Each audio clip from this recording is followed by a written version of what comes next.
Hello students, welcome back. This is Leena ma'am and we are studying the chapter number 3 Synthetic Fibers and Plastics from NCERT Science Book Class 8. Children, this video is fourth part and the last part of this chapter. Those who have not watched part 1, 2 and 3, please go through it, else you will not be able to understand. Links for part 1, 2 and 3 are given in the description section. In this video, we have to begin with plastics as materials of choice. So let us start. Today, if we think of storing a food item, water, milk, pickles, dry food, etc., plastic containers seem most convenient. आज के दिन में अगर हम सोचे कुछ भी रखने के लिए, कुछ भी स्टोर करने के लिए, जैसे पानी हो गया या मिल्क या पिकल्स या ड्राई फ्रूट्स, हम हमेशा प्लास्टिक कंटेनर हमारे घरों में पाए जाते हैं. हमें ये बहुत अच्छा लगता है इसको यूज़ करना, या बहुत इजीली हम इसको यूज़ करने लगते हैं. क्यों? What is the reason behind it? This is because of their light weight, lower price, good strength and easy handling. Okay, so this is the characteristics. A question can be asked from this, children. Why for storing pickles most of the container are made out of plastic? What could be the reason? So the reason can be lightweight, lower price, good strength and easy handling. Being lighter as compared to metals, plastic are used in cars, aircrafts and spacecrafts too. Plastic जो है metal से काफ़ी lighter है. हल्का होने के कारण cars, aircraft और स्पेसक्राफ्ट जैसे चीज़ों में उसके पार्ट्स बनाए जाते हैं. प्लास्टिक ने यहाँ पे भी अपनी जगह बना ली है. ओके, सो हमने क्या क्या देखा इसका कैरेक्टरिस्टिक्स अभी तक? अभी हमने देखा ये लाइट वेट है, लोअर प्राइस है इसका, गुड स्ट्रेंथ है, इजी हैंडलिंग है, और because it is lighter, that's the reason it is taken place in most of the field, isn't it? The list is endless. If we will start counting articles like slippers, furniture and decoration pieces etc. अगर हम अभी list बनाने बैठें तो ये list जो है कभी ना ख़त्म होने वाली लिस्ट बन जाएगी, क्योंकि हम जानते हैं आर्टिकल्स लाइक स्लीपर्स, घर में जो हम चप्पल पहनते हैं वहाँ से शुरू करके हमारे जो फर्नीचर हैं, डेकोरेटिव पीसेस हैं, सब प्लास्टिक से बने हुए होते हैं. Now let us discuss the characteristics property of plastics. Okay, और क्या क्या characteristics है प्लास्टिक के? Let us see. Plastic is non-reactive. वो react नहीं करता, मतलब मॉइस्चर से, वाटर से, एयर से वो रिएक्ट नहीं करता. That is the most positive characteristics of the plastic. That is why we use it so widely. Okay, so क्या लिखा है देखते हैं. You know that metals like iron get rusted when exposed to moisture and air. हम सभी जानते हैं जो आयरन से बने हुए आर्टिकल्स होते हैं और अगर हम बाहर छोड़ दें कुछ दिनों के लिए तो रस्ट हो जाता है due to corrosion, isn't it? But plastic do not react with water and air. इसी जगह पे हम अगर कंपेयर करें प्लास्टिक को, तो प्लास्टिक जो है वाटर या एयर से रिएक्ट नहीं करता. They are not corroded easily. Okay, और रस्ट नहीं होता. नॉन करोडेड मतलब क्या होता है? वो रस्ट नहीं होता है like your what you say metal like iron. That is why they are used to store various kind of materials including many chemicals. Chemicals भी प्लास्टिक में स्टोर किया जाता है because of this characteristic. Because it is non reactive, plastic के जो container होते हैं उसमें हम केमिकल्स तक रख सकते हैं. ओके, अगर कोई फूड आइटम भी रखते हैं वो भी रिएक्ट नहीं करता प्लास्टिक के साथ. So that is the reason we store food items also in plastics, right. Second देखते हैं क्या है. Plastic is light, strong and durable. Okay, talk to your parents or grandparents about the types of buckets that were used in the past. Obviously, articles जो plastic बनने से पहले जो भी हम बकेट्स यूज़ करते थे वो मेटल के बने हुए होते थे. What is the material of the buckets or mugs you are using today? What are the advantages of using a plastic container? सो आजकल हम क्या यूज़ करते हैं, कौन से बकेट और कौन से चीज़ से बने हुए बकेट्स और मग्स यूज़ करते हैं? Obviously plastic. क्या एडवांटेज है? बिकॉज ये नॉन कोरोसिव है। अभी तक तो हमने यही पढ़ा है, आगे और थोड़ा सा कैरेक्टरिस्टिक्स इसके बारे में जानेंगे। लाइट वेट भी हो सकता है, ये चीपर भी है, ये स्ट्रॉन्ग भी है। Okay, since plastic is very light, strong and durable, can be molded into different shapes and size, it is used for various purposes. So again अभी हमने फिर से देखा प्लास्टिक को क्यों हम यूज़ करते हैं, क्या एडवांटेज है प्लास्टिक कंटेनर का। ये लाइट होता है, स्ट्रॉन्ग होता है, durable and can be moulded. This is most important, it is moulded into different shapes and size. इसके जो साइजेस हैं और इसके जो शेप होते हैं, जो डिज़ाइन होते हैं, वो डिफरेंट हो सकते हैं। Okay, so it is used for various purposes. Plastics are generally cheaper than metal. This is also one of the important characteristics of this plastic. ये जो है मेटल से काफ़ी सस्ता होता है। They are widely used in industry and for household articles. These are the reasons. यही सब कारण है, ये सब characteristics के वजह से प्लास्टिक जो है बहुत ज़्यादा मात्रा में इंडस्ट्रीज और घरों में यूज़ होते हैं। Make a list of different kind of plastic containers that you use in daily life. Okay,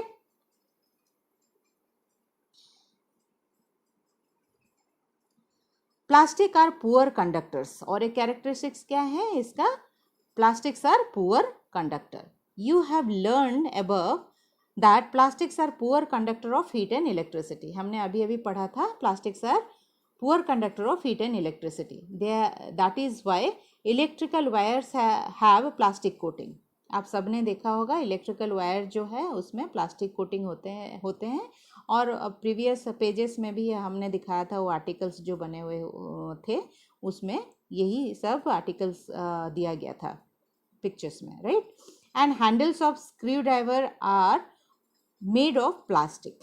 As mentioned above, handles of frying pan are also made of plastics. So because ये poor conductor of heat and electricity होता है तो ये सब जगहों में, जैसे कि हमने कहा कि इलेक्ट्रिक वायर्स की कवरिंग में, फिर handle of the frying pan में, ये सब जगहों में प्लास्टिक यूज होते हैं। Okay, so here there is a section children, just see did you know. In this section we will see that plastic find extensive use in the healthcare industry. Okay, healthcare industry में भी plastic का use है। Some examples of their use are the packaging of tablet. जो tablets हम खाते हैं घरों में, आप लोगों ने देखा होगा, वो पैकेजिंग भी प्लास्टिक से होते हैं। Threads used for stitching wounds. कई बार आपने देखा होगा एंड जो स्टिचेस का नाम ये तो सुना ही होगा आप लोगों ने ये वर्ड। सो जो स्टिचिंग होती है वो भी इसी प्लास्टिक से बने हुए थ्रेड से होता है। There is special plastic. Okay, syringes, doctors gloves and a number of medical instrument. तो ये मेडिकल फील्ड में कहाँ कहाँ यूज़ होता है, ये पैकेजिंग ऑफ टैबलेट में, थ्रेड जो हम वुंड्स सिलने के लिए यूज़ करते हैं, syringes, doctors gloves and number of medical instrument. बहुत सारे अदर ये है इंस्ट्रूमेंट्स हैं जो मेडिकल फील्ड में यूज़ होते हैं, वहाँ पे प्लास्टिक यूज़ किया जाता है। Special plastic cookware is use in microwave oven for cooking food. आप लोगों ने घरों में देखा ही होगा माइक्रोवेव के लिए जो कुकवेयर होते हैं, जो यूटेंसिल्स होते हैं, वो प्लास्टिक के बने हुए होते हैं। In microwave ovens the heat cooks the food but does not affect the plastic vessels. हमारे खाना बन के तैयार हो जाता है माइक्रोवेव में, लेकिन प्लास्टिक को कुछ नहीं होता, isn't it? Teflon is a special plastic on which oil and water do not stick. हमने देखा है टेफ्लॉन एक कोटिंग होता है स्पेशल, ऐसे उस टेफ्लॉन यूटेंसिल्स में क्या होता है, उसमें ये एक स्पेशल प्लास्टिक है टेफ्लॉन जो है, उसमें उसका कैरेक्टरिस्टिक्स क्या है, ऑयल एंड वाटर उसमें स्टिक नहीं करता। It is used for non stick coating on cookwares. आप लोगों ने सुना ही होगा घरों में नॉन स्टिक यूटेंसिल्स के बारे में, वहाँ पे कम तेल में खाना जो है बन जाता है, because the characteristics is of that particular non stick cookware is what, it is coated with Teflon. Teflon का कोट होता है उसमें, उसके वजह से ऑयल और वाटर जो है उसमें स्टिक नहीं होता। सो कम ऑयल भी हम अगर वहाँ पे डालते हैं तो ये आसानी से बन जाता है। Okay,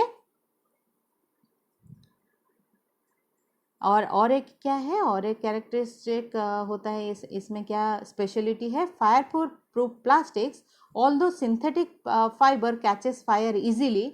It is interesting to know that the uniform of firemen have coating of melamine plastic to make them flame resistant. I told you already it resists fire. We had discussed about melamine plastic. उसमें मैंने कहा था आपको fireman का जो uniform होता है वो उसी प्लास्टिक से बनता है. So here the question can be asked, which plastic is fire proof plastic? That is you have to write melamine, which is a thermosetting plastic. So let us see. These are the advantages we had seen till now. In the next section we will learn about what is the relationship between the plastic and the environment. Okay, environment के साथ इसका रिश्ता कैसा है, how it is going to affect, right? Till now we had learned about the advantages of plastic. Now we are going to see what are the disadvantages, right? When we go to the market we get usually things wrapped in plastic or packed in polythene bags. हम सब ने देखा है, हम जो भी सामान लाते हैं उसमें प्लास्टिक पॉलीथीन बैग जो हम बोलते हैं प्लास्टिक बैग, या फिर प्लास्टिक में रैप किया हुआ हमें कोई भी सामान हम लेके आते हैं मार्केट से घर में. This is one reason why plastic waste keeps getting accumulated in our homes. हम सबके घरों में प्लास्टिक बैग तो मिल ही जाते हैं क्योंकि हम जो भी सामान बाहर से लाते हैं वो प्लास्टिक के थैली में ही लाते हैं. Ultimately plastic finds it's way in the garbage. तो जो हम यूज़ कर लेते हैं बार बार उससे हम फेंकना शुरू कर देते हैं. तो गार्बेज जो है, गार्बेज में हम प्लास्टिक को जगह दे देते हैं इनडायरेक्टली और directly. Disposal of plastic is a major problem. Okay, वो लेकिन वो प्लास्टिक जो है वो एग्जिस्ट ना करे अर्थ में, ये एक बहुत बड़ा प्रॉब्लम है. लेकिन क्यों, why? A material which gets decomposed through natural processes such as action of bacteria is called biodegradable. क्योंकि हम जानते हैं कोई भी जो मटेरियल अर्थ में एग्जिस्ट करता है वो दो तरीके का होता है, biodegradable and non biodegradable. Biodegradable क्या है? जो कि डिकम्पोज हो जाता है, which is eaten up. Okay, eaten up by the natural processes. Natural processes मतलब कैसे होता है? ये बैक्टीरिया जो है उसे खा जाता है. Okay, by the action of bacteria, that is a natural process through which that some of the materials get decomposed. वो मिट्टी में मिल जाता है हम बोलते हैं, isn't it? That is actually been done by the bacteria. Those kind of materials are known as biodegradable. A material which is not easily decomposed by natural processes is termed as non-biodegradable. कुछ material ऐसे होते हैं which is not easily decomposed by natural processes. Bacteria भी उसे खा नहीं सकते, उसे डिकम्पोज नहीं कर सकते. ऐसे भी मटेरियल हैं, उनमें से एक है हमारा plastic, right? So non biodegradable are problematic for the environment. Clear? Just have a look on this particular table 3.3. इसमें लिखा गया है कुछ types of waste and approximate time taken to degenerate and nature of material. जैसे peels of vegetable and fruits, left over food stuff होते हैं, ये सब इसका टाइम क्या है डिजेनरेट डिकम्पोज होने का? 1 to 2 weeks. सो ये हमारा नेचर क्या है इस मटेरियल का? Biodegradable, right? अगर हम बात करें पेपर का, तो बिकॉज ये भी नेचुरल सोर्सेज से है तो ये ज़्यादा से ज़्यादा टाइम लगाता है 10 से लेके 30 days तक, और ये भी बायोडिग्रेडेबल है. कॉटन क्लोथ्स जो है 2 to 5 months लेता है, that is also biodegradable. wood जो है that is also 10 to 15 years लगाता है, लेकिन वो biodegradable है, right? woolen clothes about a year biodegradable. tin, aluminum and other metal cans 100 to 500 years. can you imagine? ये डिकम्पोज होने में इतना टाइम लगाता है. they are non biodegradable. plastic bags several years, countless, मतलब must be more than 500 years. So these are non biodegradable. Okay, since plastic takes several years to decompose, it is not environmental friendly. It causes environmental pollution. Besides, the burning process in the synthetic material is quite slow and it does not get completely burned easily. बच्चों आप लोगों ने पहले भी सुना होगा, जो completely burn नहीं होता है वो कार्बन मोनोऑक्साइड छोड़ता है एटमॉस्फेयर में, जिससे हमारे एटमॉस्फेयर पॉल्यूट होता है।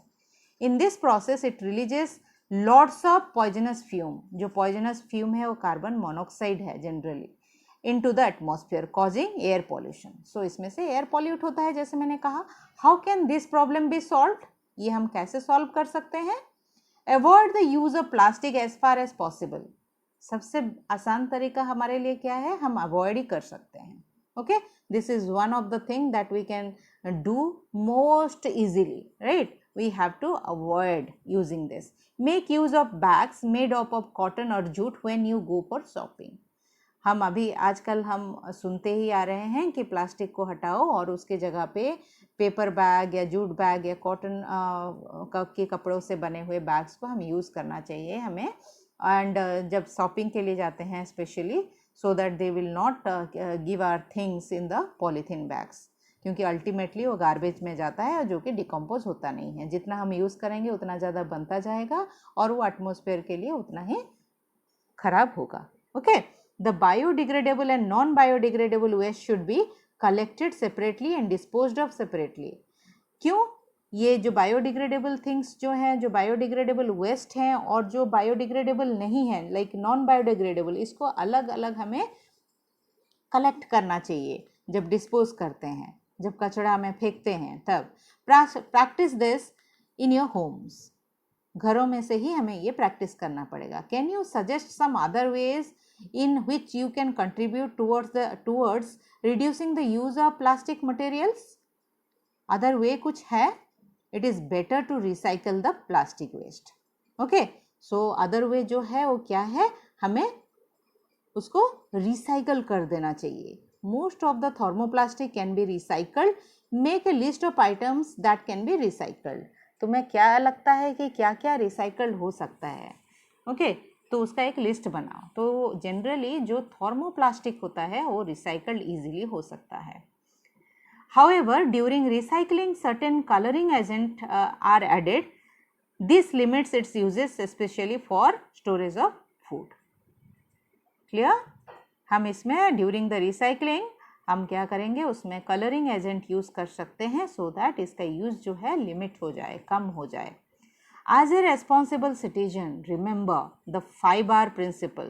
ये जो 5R principle बोला जाता है, this is most important question. Just you have to remember this. Okay, 5R क्या है? Reduce, reuse, recycle, recover and refuse. First of all, we have to reduce the use of plastic. Then we have to use it again and again.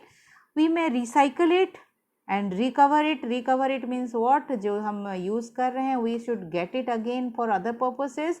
And refuse means the most important thing, as I told you, say no to plastic. Develop habits which are environment friendly.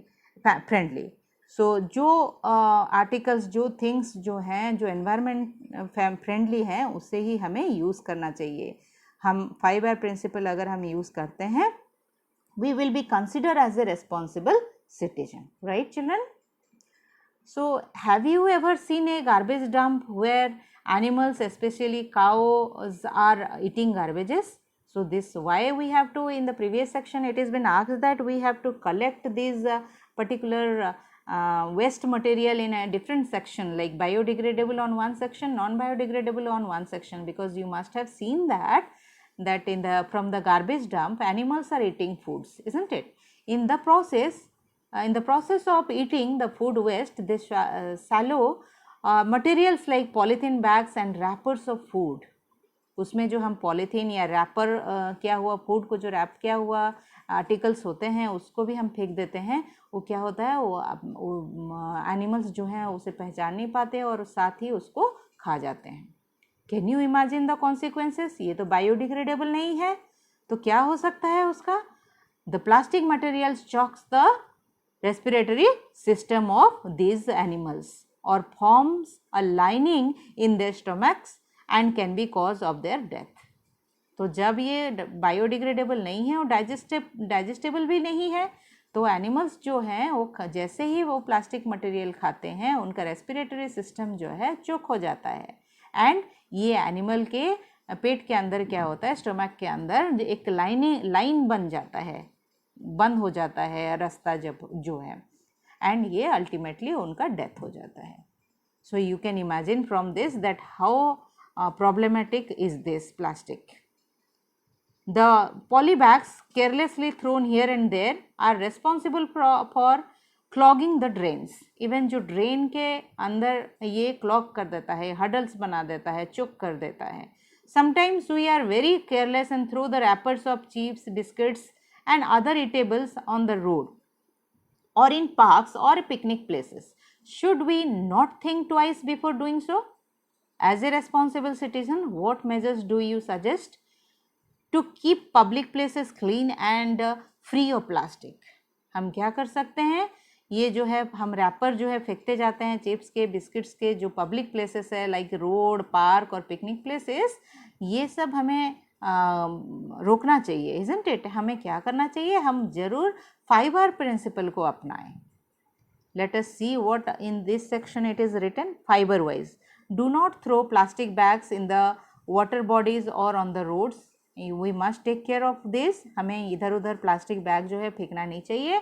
Take a cotton carry bag or a jute bag while going for shopping. This is already हम पहले ही discuss कर चुके हैं. जो जब भी हम shopping के लिए जाएं, कैरी बैग के हिसाब से कॉटन से बने हुए या जूट से बने हुए बैग को लेकर जाएं. Try to minimize the use of plastic materials, that is use a steel lunch box instead of plastic one, because ultimately ये क्यों कहा गया है, क्योंकि ultimately हम एक दिन इसको फेंकने वाले हैं और जो कि डिकम्पोज नहीं होगा. तो एटमॉस्फेयर में ऐसे ही अर्थ में सॉइल पॉल्यूशन क्रिएट करेगा. अगर हम इसे जलाने की कोशिश करेंगे तो ये हमारे जो एनवायरनमेंट है, हमारे जो एटमॉस्फेयर है, उसको पॉल्यूट करेगा. So this is the reason if we will not use it only, then garbage will not be collected which are made out of plastic. Okay.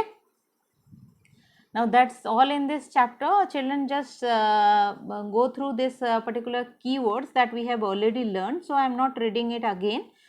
You can, what you have learnt, this is just a recap which already we had done. And now these are the exercises. You try to do it by your own. In some other video I am going to explain about the questions, important questions I am going to give few more. Whatever questions you have learned till now, you got from these videos, you just try to write it down on your rough notebook. And how did you like these videos? Do you understand and are you able to write the answers for the questions I had given? You just give me in writing in the comment section. Okay children, so study well and see you with some more videos for you all. Bye bye, take care.